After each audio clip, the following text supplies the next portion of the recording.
enquanto as pessoas vão esperando para o atendimento, a gente vai fazer um comentário ao Evangelho. Sempre costuma ser assim, para o pessoal que está vindo a primeira vez e para os demais.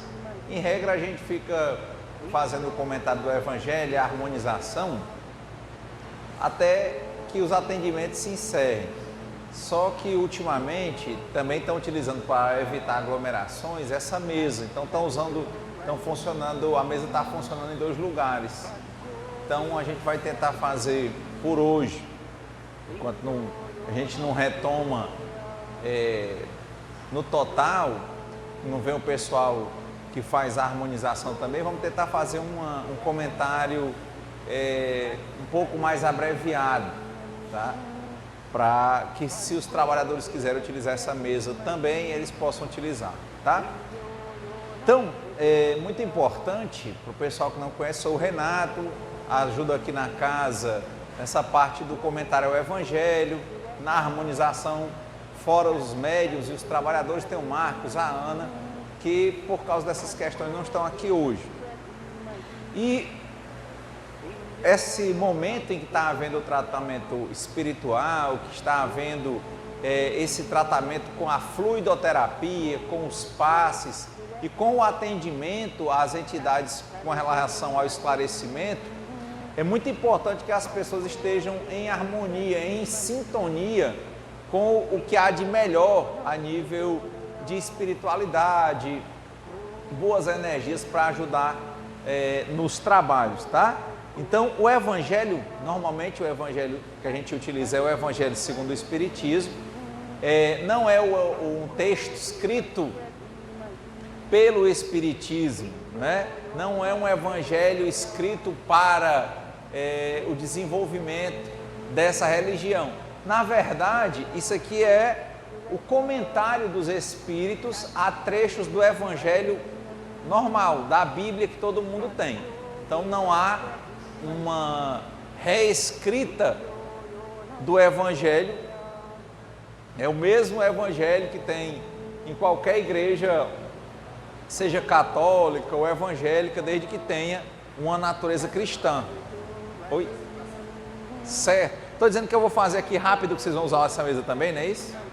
Hoje não mais? Bom, então, melhor. A gente tem um pouco mais de tempo. Bom, então, esse Evangelho ele é só o comentário pelos Espíritos que aconteceu no final do século XIX, de alguns trechos que foram selecionados por Allan Kardec, certo?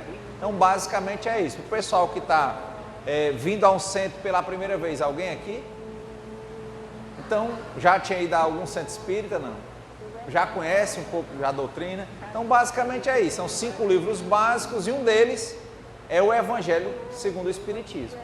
Então, a gente utiliza nessas sessões, geralmente, o ideal é que se trabalhe esse Evangelho no lar.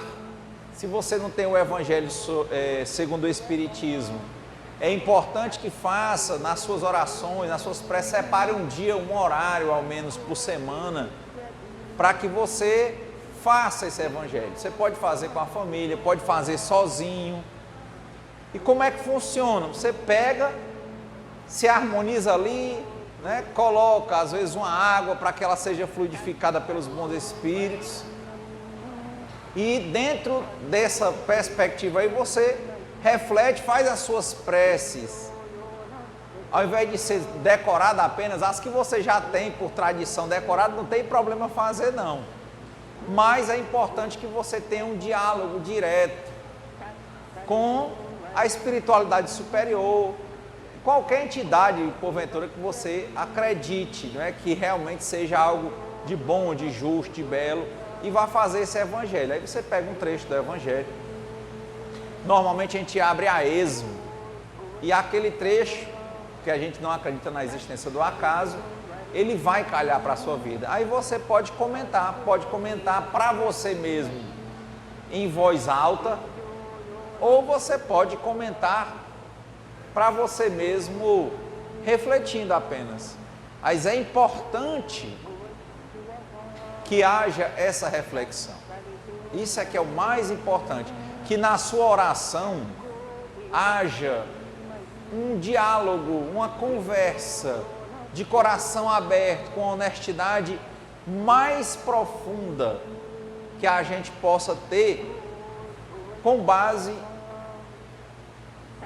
exatamente em quem nós somos. Qual é o nosso papel? E aí, a partir desse momento, percebermos que há um poder superior a nós mesmos, que nós somos parte da criação e que nesse contexto nós possamos perguntar a cada vez que a gente for fazer o Evangelho, até que a gente desenvolva isso para cada ato, pensamento e decisão nas nossas vidas, para que a gente possa encontrar qual é o nosso papel e a gente possa escolher agir, não apenas reagir ou até não mais reagir, porque quem reage é o bicho, né? O bicho, você pisa aqui na pata dele, ele reage mordendo. E quantas vezes a gente está se portando como irracional? O Evangelho, segundo o Espiritismo trazem a fé raciocinada. Então a gente tem que sair do papel de reagir para sermos seres agentes nas nossas vidas, que sabem ou que procuram conhecer a cada 24 horas o nosso papel e que deixamos de apontar para os outros e que passamos a fazer esse Evangelho pensando em como melhorarmos a nossa conduta. Isso é que nós chamamos de reforma íntima.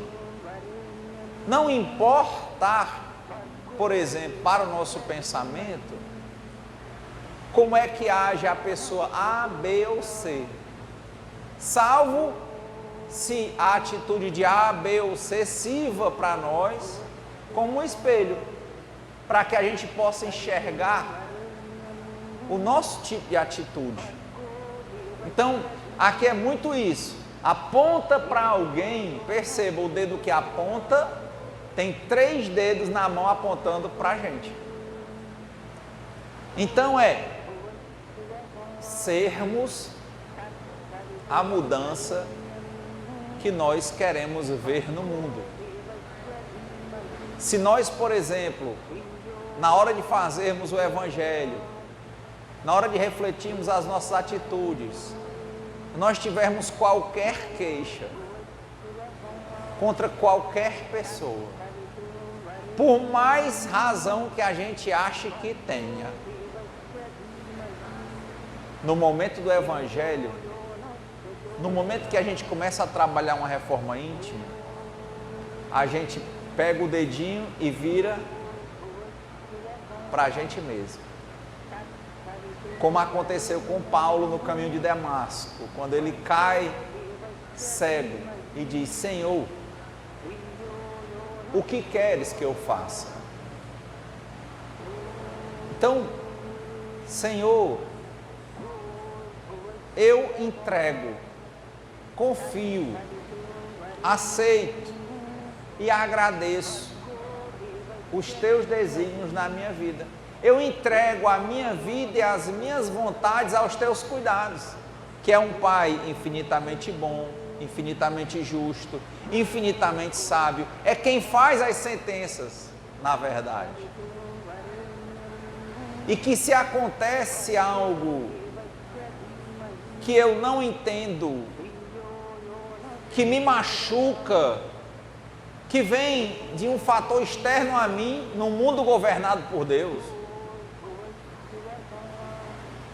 seja externo porque é a conduta de um filho, de um namorado, de uma namorada, de um amigo, de uma amiga, do pai, da mãe, do irmão, eu não posso governar a atitude do outro. Seja de um fato que acontece no cotidiano, como uma pandemia, uma quarentena, uma guerra. Eu não tenho muitas vezes, governabilidade sobre isso. Eu não tenho governabilidade sobre a escolha dos outros, mas eu tenho muita governabilidade sobre a minha própria escolha. Como diziam alguns sábios, seja você a mudança que você quer ver no mundo. Se quer que alguém lhe trate bem, trate bem. Se quer ser amado, ame.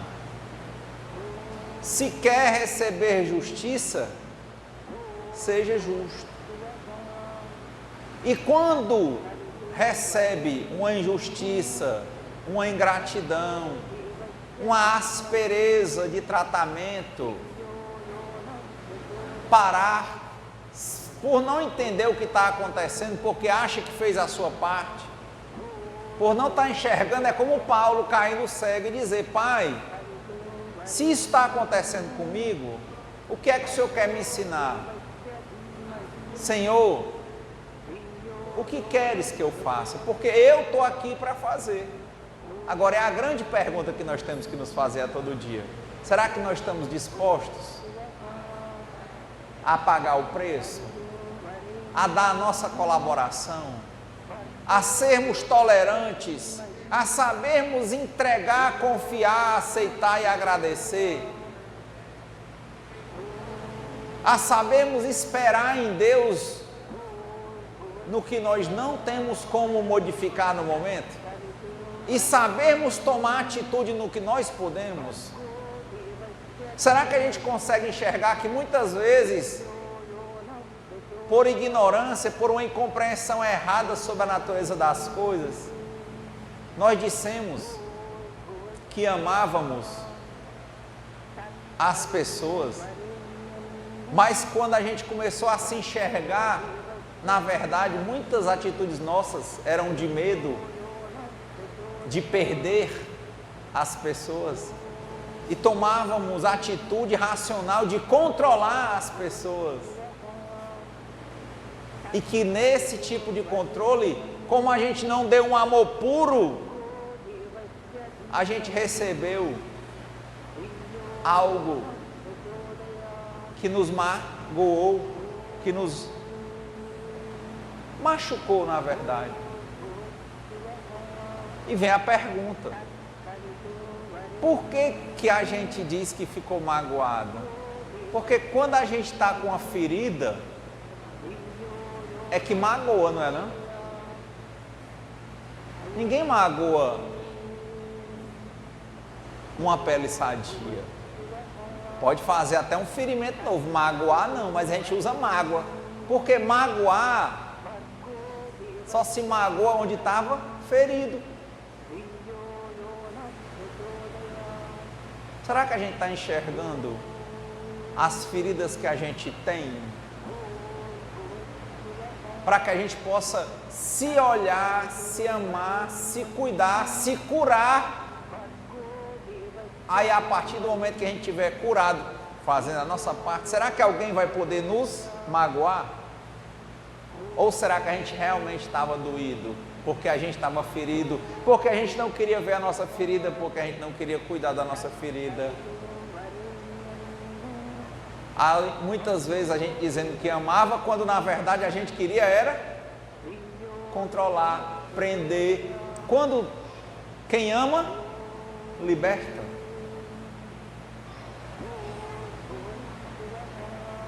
Então, é muito forte pensar em reforma íntima.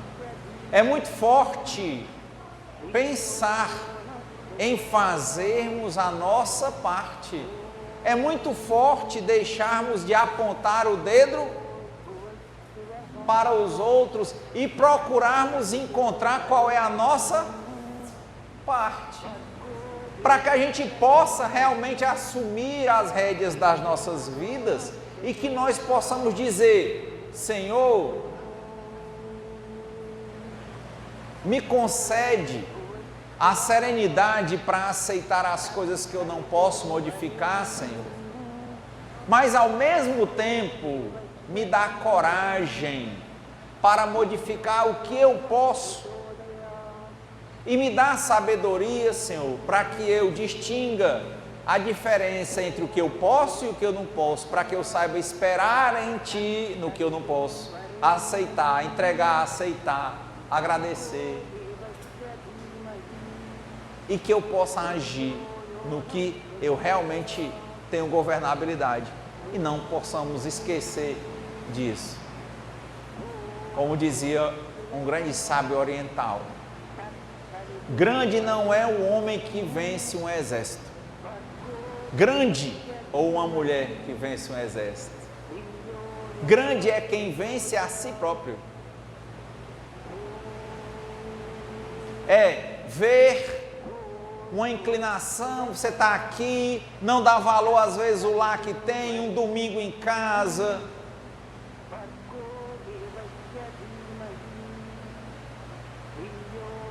E aí,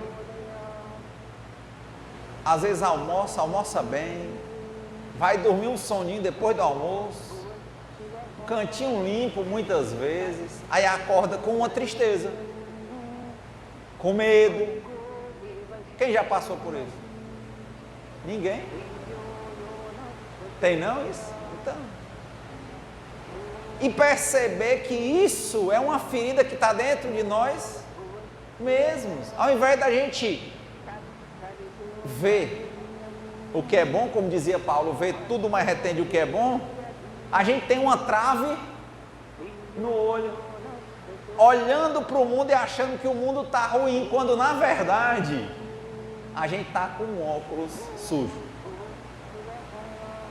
E é isso o Evangelho na vida da gente, é fazer com que nós possamos ser melhores do que nós mesmos a cada dia, sem que nós queiramos ser melhor do que ninguém, que nós possamos fazer a nossa parte, que a gente possa dizer, olhar para um milheiro de tijolo e dizer assim, pegar uma corda e puxar e dizer, eu não posso, mas pegar de tijolo em tijolo, com mais paciência, e aos poucos transportar aquele milheiro e botar onde você quiser e fazer uma casa, por exemplo, com ele. Uma igreja, um centro, um abrigo. Então a grande pergunta é essa. Se sente tristeza? Se sente revolta? Se sente raiva? Se sente angústia? Medo? Olhar para as emoções, enxergar que essa ferida não vem de fora. Por mais que aconteçam ou tenham acontecido coisas externas a nós, para quem crê, compreende que é criado e que não é criador, que tem alguém superior, que é infinitamente bom, infinitamente justo, infinitamente sábio, que a gente possa entender o quê? Que se foi, o passado não volta. Se foi assim, é porque tinha que ser assim. E agora, eu tenho o presente. Agora, eu tenho, por exemplo, atitudes como perdão. Se eu não tenho como perdoar, eu tenho atitudes como a tolerância. Mas é vão, é vazio querer mudar o passado, concordam? Então o passado, ele tem que ser o quê? Aceito, com serenidade. O presente tem que ser vivido, de modo que a gente possa ser melhor do que a gente mesmo. Então, o Evangelho, basicamente, é para isso. O Evangelho de hoje, por exemplo, nós abrimos no capítulo 13, que a vossa mão esquerda não saiba o que dá a mão direita. E todo o quadro que a gente fez aqui vai sendo utilizado por nós em todos os nossos comentários. Mas não é um sistema. Porque aqui a gente não diz faça assim, no sentido de que essa é a resposta. A gente não está mostrando o mérito de uma coisa, a gente está mostrando como é que a gente lida com as coisas. A resposta vai ser dada no nosso contato com a natureza, com o Criador, com a nossa vida, com Deus. Se a gente tiver a sinceridade, uma honestidade absoluta no sentido de assumirmos a responsabilidade das nossas vidas. Então o Evangelho vem nesse mesmo sentido. Olha aí o item 15. Meus caros amigos, cada dia ouço entre vós dizerem, sou pobre e não posso fazer caridade. Às vezes você pega uma linha como essa, aí vem a pergunta, será que só tem caridade se tiver dinheiro no meio? Será? É quando, por exemplo, vocês vão observar esses sistemas de doação e grande parte das doações que vem de pessoas mais humildes.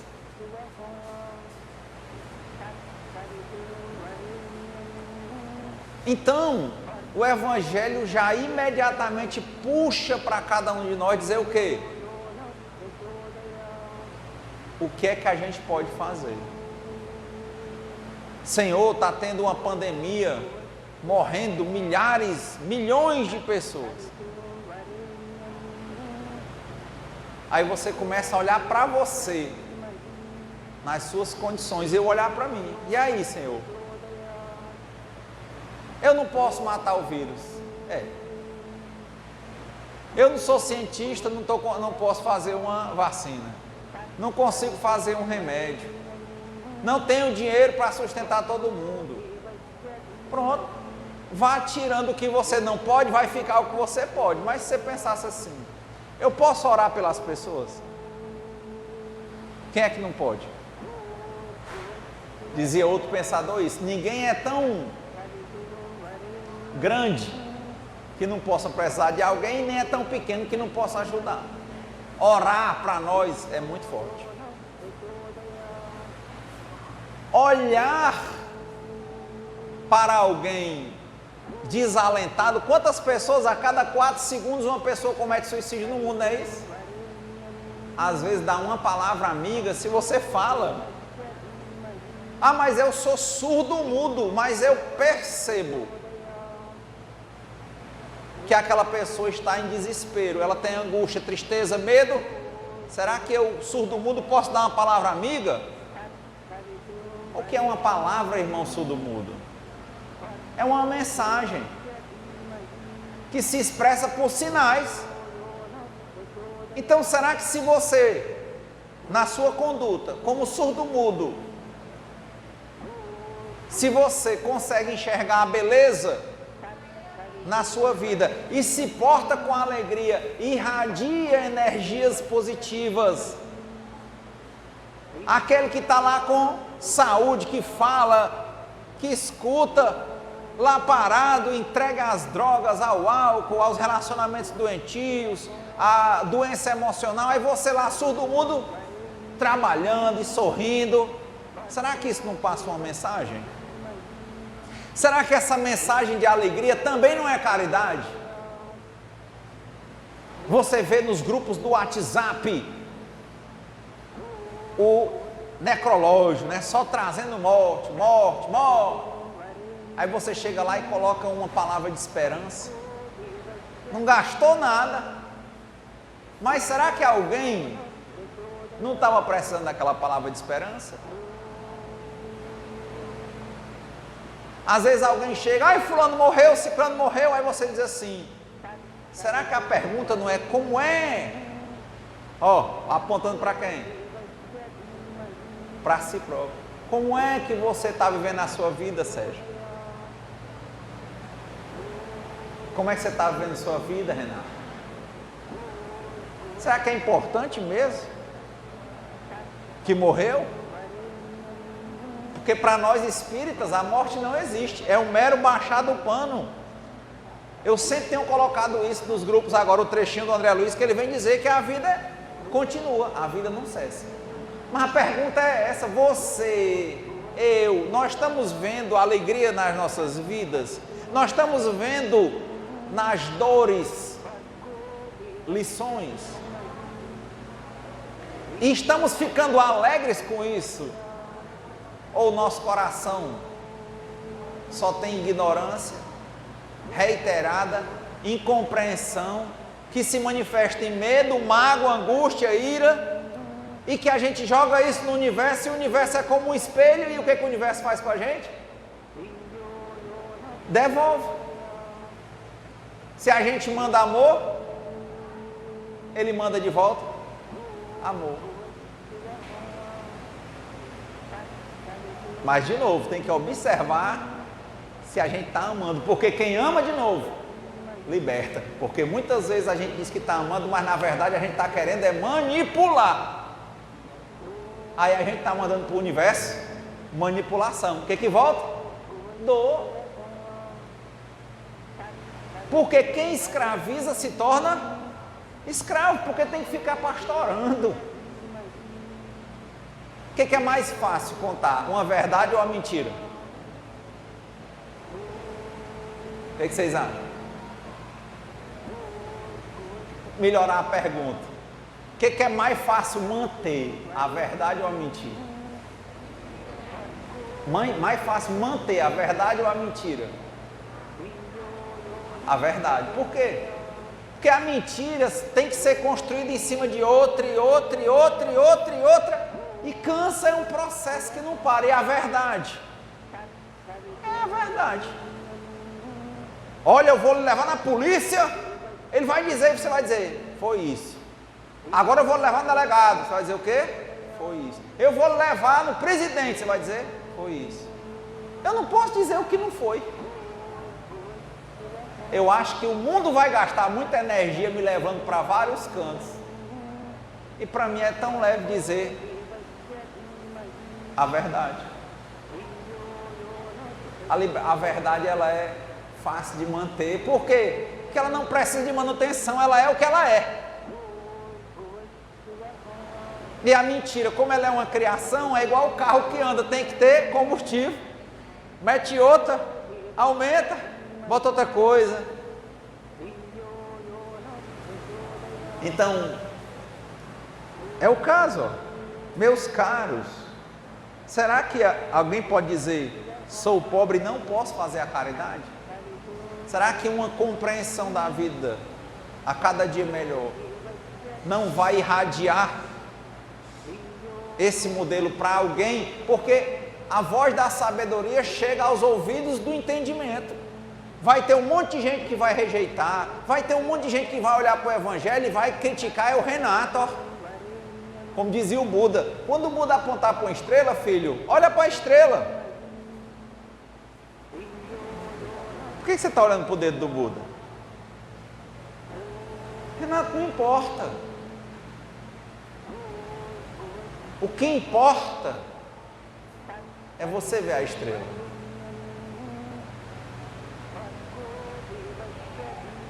O que importa do Evangelho não é a tradução, não é a edição, não é se o seu foi dado, se foi comprado, se é de ouro, se é de prata, se é de bronze, se é de ferro.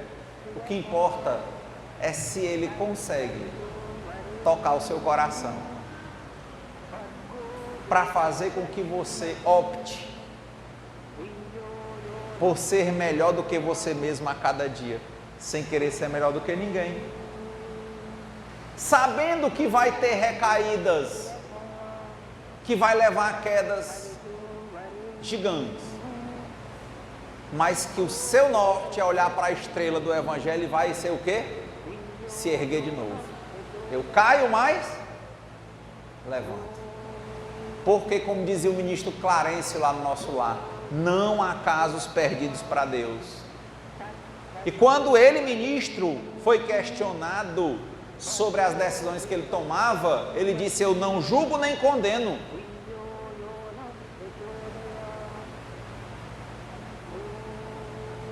Porque quem faz a sentença é Deus.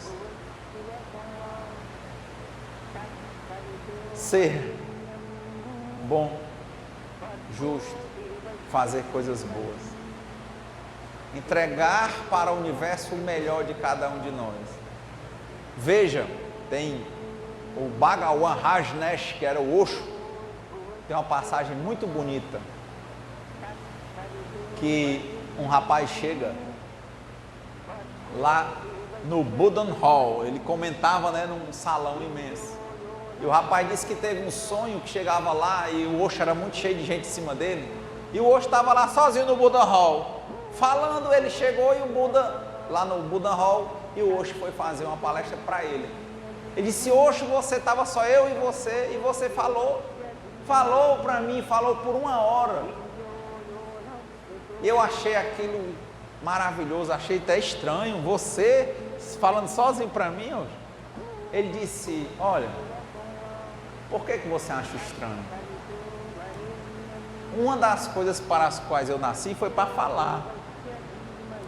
Então eu quero dizer para você que se tiverem milhares de pessoas no Buddha Hall, eu vou falar. Se tiver só você no Buddha Hall, eu vou falar. E se não tiver ninguém no Buddha Hall, eu vou falar, porque eu gosto de falar. Eu vou falar, eu vou sorrir, eu vou contar histórias, eu vou rir das minhas próprias piadas. E quando chega a hora de sair, eu saio. É como quem ama. O Mário de Andrade dizia que amar é verbo intransitivo, ou seja, não precisa de complemento. Quem ama, ama. Aí o Osho diz: olha para uma flor. A flor, ela nasce no meio da natureza, não passa uma pessoa muitas vezes onde ela nasce. E a natureza faz todo aquele esforço para uma semente, para nascer uma planta, da planta nascer e um fruto de desabrochar ali. Uma flor linda, não é isso? E ela solta o cheiro dela. E ela exala a beleza dela. Porque é o papel dela.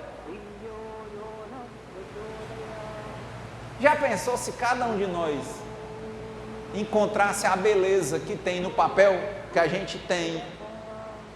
Onde a gente está, não tem era para ter feito hoje. Que para Deus a gente é lindo. E que todo dia tem papel para nós. Se a gente fizesse como a flor, todo dia a gente amanhecesse como aquelas plantinhas. Tem umas flores que só saem de manhã, já viram? Quando o sol vai nascendo, elas se abrem. Sabe, todo dia a gente pudesse cumprir o nosso papel de seres luminosos, como dizia lá o Star Wars. Luminosos seres nós somos. Nós somos espíritos imortais, radiantes, estrelas no universo. E se todo dia a gente lançasse o nosso brilho, se a gente tivesse constância, olha a constância do sol e da lua, olha a constância do sol e da lua. Já pensou? Se todo filho cumprisse o papel de filho e amasse os pais e provasse a maturidade deles, a maior prova de amor que seria o quê?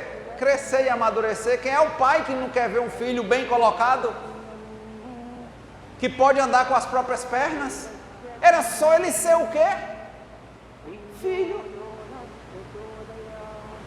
Quantas crianças abandonadas que tem, como eu falei uma história outro dia da irmã Dulce não, Madre Teresa, da criança que ela foi entregar um pedaço de pão e a menina morrendo de fome, estava sem comer há 3 dias, e a menina comendo o pão bem devagarzinho. Ela disse: por que você come tão devagar, você não está com fome?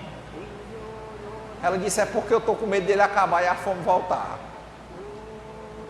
Aí você pensa, mas não lembra que se tivesse pai e mãe fazendo o papel de pai e mãe, não quer dizer que ela não passasse necessidade, mas provavelmente quem estava pegando o pão para ela não era ela, era a mãe ou o pai, não era não? Que ali faltou mãe e faltou pai. Que não foi flor, porque não desabrochou na hora de desabrochar, que era quando? Todo dia. Que ao invés de amanhecer e ser o que uma mãe é, um pai é, muitas vezes a gente faz o que ao invés de amanhecer, bonito assim, né? Educado, atento. Não, a gente está com a cabeça no trabalho, num relacionamento doentio, não sei o quê, amanhece os gritos, não é isso?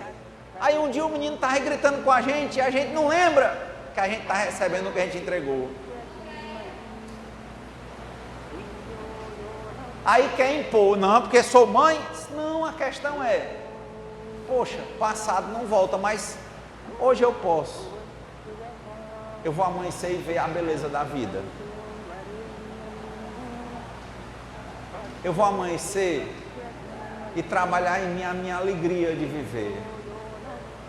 Eu vou trabalhar e vou trabalhar. Não vou fazer outra coisa. Quando eu for mãe ou pai, eu vou ser mãe e pai. Quando eu for filho, eu vou ser filho. Quando eu ver alguém caindo na rua, se eu me sensibilizar, eu vou levantar e vou ajudar. Quando eu ver alguém passando por uma situação, às vezes sofrendo num leito terminal, num CA, se eu me sensibilizo, eu posso orar. Eu posso dizer para essa pessoa que ele pode até não acreditar, mas que a vida é eterna. Que a vida não cessa. Mostrar para ele um mundo que talvez ele não esteja enxergando, e isso faz parte da caridade. Ou vocês acham que não faz?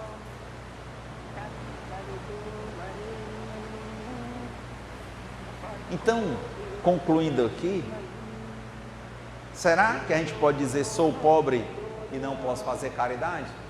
Do mesmo jeito que existem muitas moradas na casa do Senhor, existem muitas moradas nesse mundo e muitas formas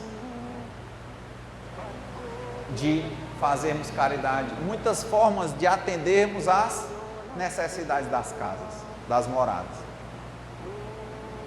Esse é um ponto. Mas é evitar ficar pensando em coisas que a gente não tem como mudar. Para essas coisas, a gente faz a entrega e ora. E estarmos bem atentos para o que nós podemos modificar. E assim, cada um cumprindo o seu papel. E todo mundo nasceu para ser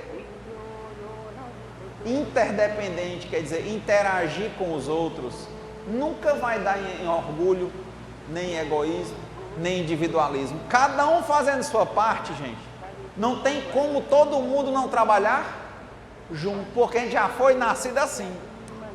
Deus é tão generoso que Ele já faz a gente nascer sem saber de nada, mas já dá o quê? Em regra, o leite na boca da gente, fornecido no tanto que a gente precisa.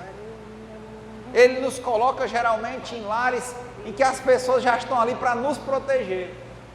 E é só a gente ir, cada um fazendo sua parte, que com certeza na parte de cada um tem ajudar o outro. Ser grato, honrar, orar, ajudar. E eu acredito que se vocês começarem a fazer isso a cada 24 horas, começarem por enxergar qualquer senso de tristeza que tem dentro de nós e trabalhar isso, para a gente deixar de se preocupar com as mortes e se preocupar com a forma em que nós estamos vivendo as nossas vidas, querendo que as nossas vidas sejam, ou fazendo com que as nossas vidas sejam o que elas devem ser: belas, agradáveis, e que a gente possa passar essa beleza, essa justiça e essa leveza para as pessoas. Já pensou se a gente pudesse olhar para a gente mesmo e sorrir mais? Quem, já concluindo, aqui, algum dia esteve triste e viu alguém, ou uma criança, ou alguém sorrindo e que mudou de ânimo alguma vez na vida? Ninguém. Sabe, você está triste, só vê coisa ruim, aí um dia você vê uma criança rindo e você mudar o ânimo. Já aconteceu isso com vocês? Acontece. Está vendo? Isso é caridade. Às vezes a gente chega, um dia eu cheguei lá na Torre de Melo, aí você viu uma senhora, mas o olhar sereno, ela dizia assim: meu filho, a vida é doce. Aí você olhava, outro chega: mas cadê seu filho? Por que não vem lhe visitar? Cadê não sei o quê? Diz: ah, meu filho é ocupado. Diz: meu filho, a vida é doce. Mas não sei o que, olha, tomando ardores pela pessoa, e ela nem doída estava. Ela disse: não, eu estou bem. Eu estava lá e vendo uma pessoa toda hora querendo questionar que a vida dela era ruim, e ela estava lá achando bom. Por quê? Porque ela não deixava que essa goteira corroesse o teto dela. O que adiantava ela ficar triste? O que adiantava ela ficar reclamando dos filhos?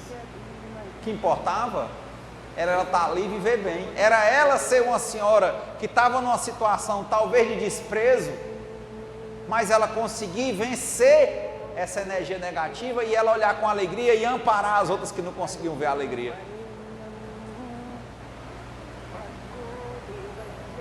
Quantas pessoas talvez ela não salve do suicídio só com uma postura de alegria no lugar daquele?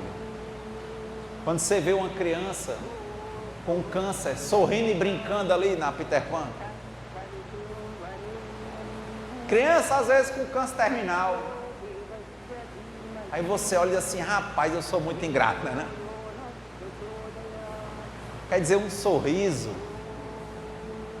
ele é poderoso. Acho que é por isso que o Roberto Carlos canta que na paz do seu sorriso meus sonhos realizam. Eu posso. Tristeza não paga dívida. No dia que duas pessoas muito queridas que trabalhavam aqui no centro partiram nessa pandemia, que foi a Cristiane Santiago e a Cleide, eu achei muito interessante que, principalmente uma mensagem que eu vi do Cláudio, que a Cleide tinha aparecido e disse assim: menino, não é verdade? Jeito dela, a gente não morre mesmo não. Sabe, só aquele modo dele de dizer e tudo, já jogou uma pá na tristeza que queria se estabelecer no grupo. Porque essa coisa de espíritos imortais, ela é muito libertadora. A gente tem que estar aqui pronto para servir, exalar o nosso cheiro, mostrar a nossa beleza, dar o melhor que a gente tem, e na hora que o Pai disser vem, o que a gente faz? Estou aqui, Senhor. Pai, se podes, afasta de mim esse cálice, mas seja feita a vossa vontade antes da minha. Não existe acaso, Senhor. Como diz no Ho'oponopono, sinto muito pelo quê? Porque eu me entristeço, porque eu não aceito, me perdoe, obrigado por tudo até agora, eu te amo, e seja feita a vossa vontade antes da minha. Que Deus abençoe a todos nós, para que a gente, em cada minuto, a gente cultive um jardim de alegria dentro de nós, e que a gente possa, nesse jardim de alegria, alimentar muitos. Muita paz.